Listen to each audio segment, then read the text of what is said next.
None of the things I got wrong with this trike showed up in the first year. They showed up 5 years later.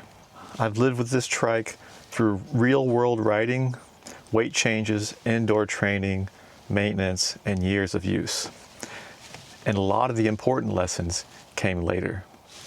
If you're new to tadpole recumbent trikes, most of the advice you'll hear about is about setup and upgrades, but almost none of it talks about what quietly matters over time. This is not a review. This is not a buying guide. These are the things that I would do differently if I started over. It's not because I did everything wrong. It's because long-term ownership teaches you things that you can't get from a one-year review.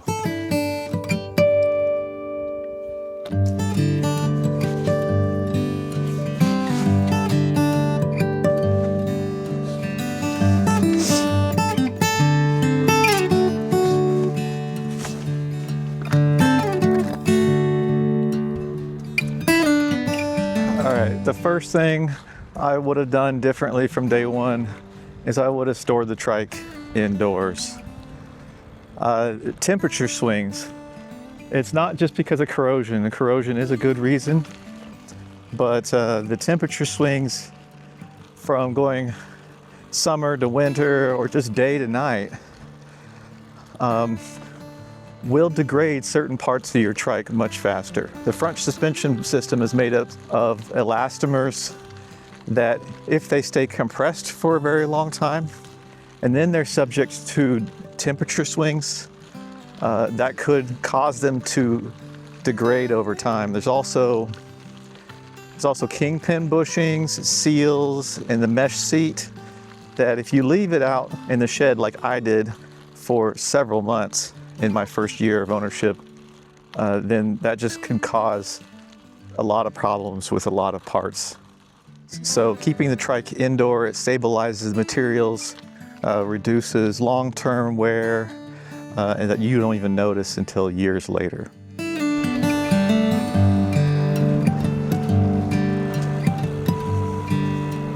I would never again ignore noises that don't quite sound right. I got this strange tapping noise underneath the trike, and it turned out that it was the chain guide that was hitting the chain. As I was in a certain gear, there was a certain amount of slack, and the chain wasn't quite in there. Turned out the chain guide was actually bent, and I didn't notice that until my 5-year inspection that I did recently. And there was already, I couldn't tell if the chain was worn, but there's definitely a little bit of damage to the chain guide itself.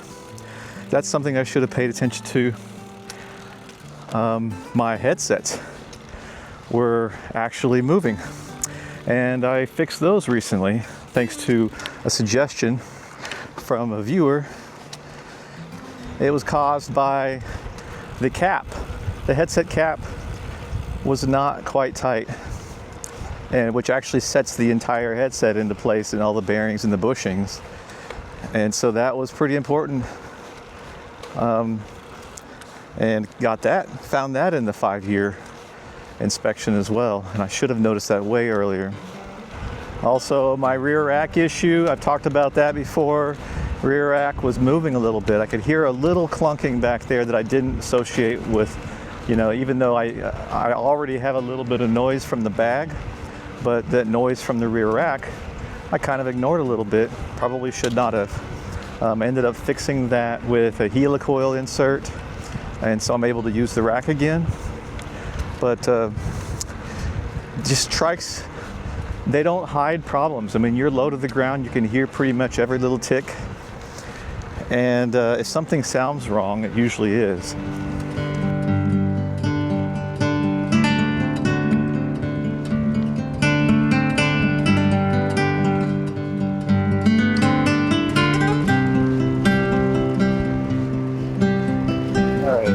Another thing, I would have established a repeatable and safe way to lift and work on my trike quite a bit sooner. I ride a trike because I have back problems. You might say my back isn't broken, but it's a tad bent. See what I did there? But I got some back problems, and most of my work that I do now initially I would lift the trike up onto a stand that I had. And I still use that stand, my workbench, but I have my son help me lift it. And I just didn't want to do it. I didn't want to lift it, so because it was such a pain in the back, I didn't do maintenance. Or I didn't do as much maintenance as I should have. So lately, I am now doing most of my work on the ground.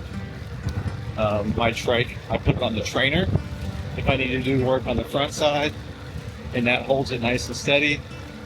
Or I will lift the back wheel up by the swing arm, or I'll lift the back wheel up and place a 15-pound weight under the swing arm, which puts the back wheel a couple of inches off the ground. And that allows me to work on the back and adjust the gears and stuff like that. So, and of course, as I'm moving it around, I make sure that I don't lift it in an awkward way, which is why I don't fold the trike very often, because it gets very awkward. Even though it's only 43 pounds, I cannot lift the trike in an awkward manner, which is what got my back into this situation to begin with. So it took me a little while to figure this out, and it shouldn't have. But when you get one from the store, they want you to take it into the store to get it worked on. So that's how you come by every year. Well, I live a pretty good distance away from the place where I got the trike. The takeaway here is that if you don't plan on how you're going to work on it, then you're going to do less work on the trike, and you're going to kind of want to avoid working on it, and you don't want to avoid working on it for all the reasons that I'm listing in this video.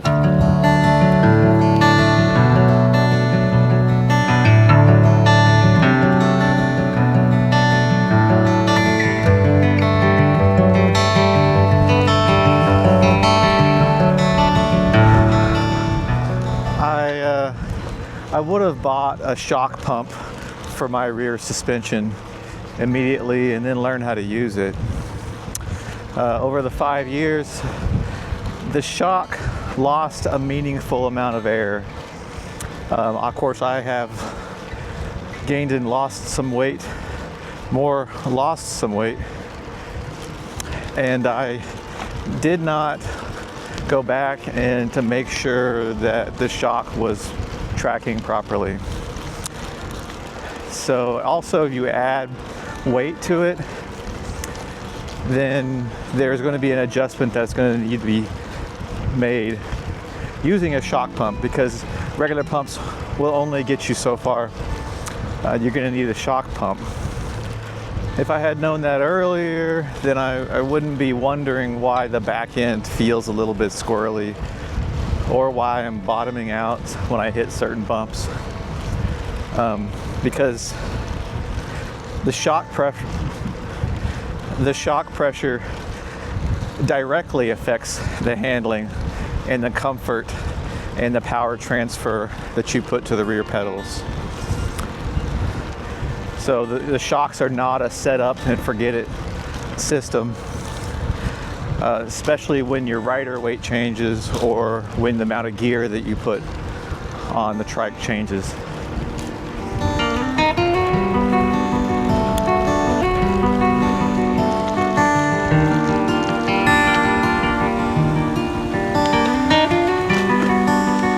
Boy, if it was warmer out here, then I would love that. Oh, look, there's a rainbow. Look at that.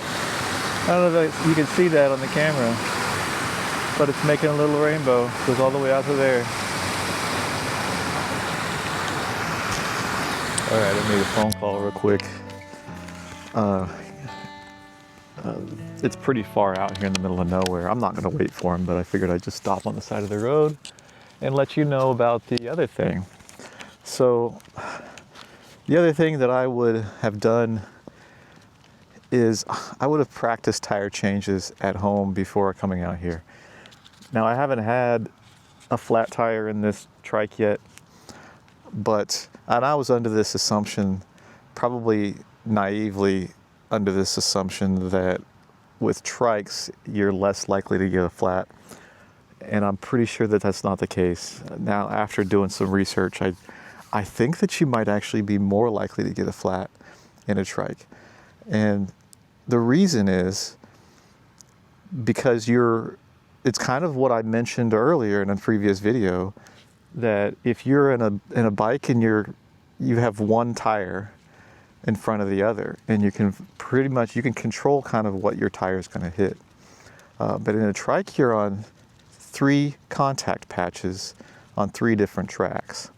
So yes, there's less weight on the tires themselves, but because you have 3 times more exposure means more opportunities for punctures, especially when you're riding on the side of the shoulder. And also, my electric pump that I've got, I'm not even 100% confident that it could fill up an entire tire, especially if it had 2 flats. So that's something I'm going to have to check. We're learning together. Doing these videos has actually helped me have to think about these things that I didn't have to think about before. So I assume tire changes are inevitable, and I'll get some practice, and then I'll get some confidence that I can do this.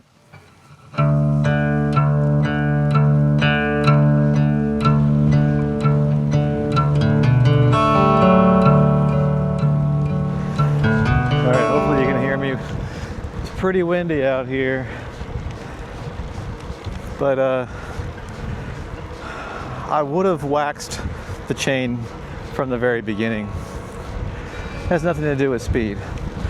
So wet lubes collect a lot of dust, and with wind like this and with the chain being pretty low to the ground and it being long, so there's a lot of opportunities for a wet lube on a chain to pick up a lot of dust, and that dust gets turned into basically sandpaper inside your chain. There's a lot of points of contact with the chain, and so the chain, the lube, when it comes out of the bottle, if it's oil lube, it looks like oil. It's pretty light. And then when it gets onto the chain and it picks up dust, it gets darker, which is the dark lube you find on your hands. It's the darkness you find on your hands when you touch the chain. So for me, it is about cleanliness. It's about not getting oil all over my hands and not getting all that nasty grime all over my shirt and my seats, my white seats in my car. It's about cleanliness. So it's also the newer types of waxes are supposed to also make it maybe a little bit faster, but I don't think it really matters in a trike, at least not this one. This is not a racing trike, but also smoother. So I don't know if you can hear, it's kind of hard to hear with the wind, but I feel that it is much smoother and shifting. But I think I'm liking it so far. I should have done this from the very beginning. It's to me, it's about longevity and the cleanliness, not about the speed.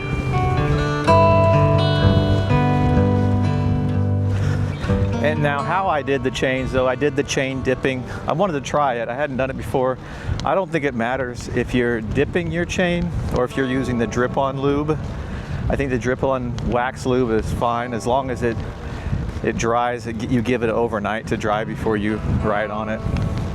All right, let me turn off the microphone and we'll see if I can get some sounds of the chain on the bike.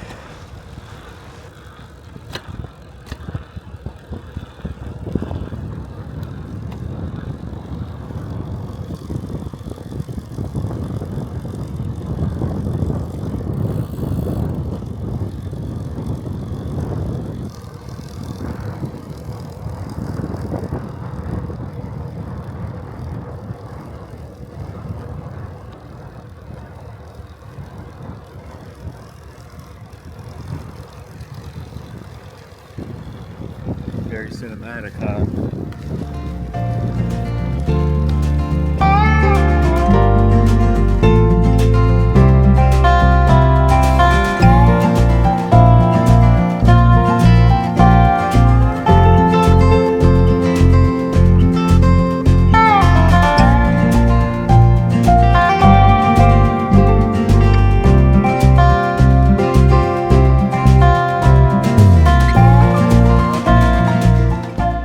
So I have learned a lot, but I still have a lot more to learn. All right, ride long and laid back.